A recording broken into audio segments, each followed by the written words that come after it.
Charleville-Mézières, PSA Peugeot Citroën produit chaque jour des pièces en fonte et en aluminium, dont la fameuse culasse HDI pour les automobiles de la marque. Au cœur du site Carolo-Massérien, le pôle maquettage fonderie compte une vingtaine de collaborateurs et évolue en complète autonomie. Ici, les pièces moteurs des futurs véhicules sont pensées et créées dans le plus grand secret. Recruté en 2002 comme technicien CAO, Dany Costus n'a cessé d'évoluer. Aujourd'hui, il est le pilote projet de ce service clé de l'entreprise. Mon rôle, il est assez large en fait. Dans un premier temps, un certain client vous envoie principalement par mail, on va dire une demande sur un projet. Donc on a une première approche par mail, une consultation en fait.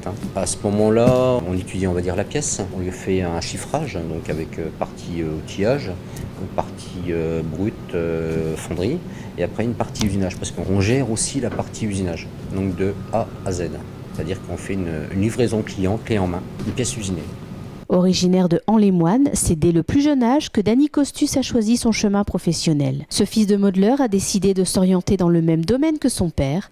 À la fin de son année de troisième, il a donc quitté le cursus classique pour se diriger vers le technique. Ce qui m'a attiré en fait, c'était le modelage, le toucher, la chaleur, le bois. Et donc je me suis orienté sur un BEP, donc au lycée Bazin. J'ai passé mes diplômes de CAP et de BEP modeleur sur bois. Et à partir de là, j'ai enchaîné, on va dire, sur un bac technique pour réaliser, on va dire, mon bac technique de modelage, aussi modeleur sur bois. Et à partir de là, moi, je suis parti dans l'industrie. Aujourd'hui, Dany maîtrise toutes les ficelles des métiers qui composent le pôle maquettage fonderie. Du modelage à la fonderie, en passant par la CAO et le pilotage de projet, ses connaissances multiples représentent un véritable atout pour ce service clé qui travaille majoritairement pour PSA, mais aussi pour le sport automobile et les petites industries ardennaises. C'est vrai que c'est toujours différent. C'est toujours différent et c'est vrai que c'est ce qui attire en fait. Même que l'on soit en fonderie, enfin principalement dans un atelier fonderie, il y a toujours des choses à côté qui sont différentes, donc forcément il y a du piment. Quand dans les années 80, Dany Costus a choisi la voie de la fonderie, il ne connaissait absolument pas ce milieu. Il encourage vivement les jeunes des années 2010 à tenter comme lui l'aventure. Je pense qu'il faut être un petit peu curieux, puis aller pousser un peu les portes, aller voir un petit peu ce qui se passe derrière. Parce qu'il n'y a pas que la fonderie où c'est vraiment noir.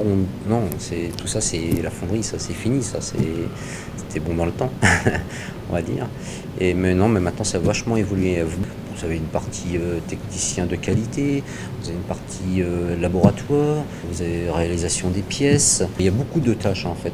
Il faut être curieux et aller voir, moi je pense, pour ces jeunes, aller voir à l'intérieur des fonderies, aller voir ce qui se passe.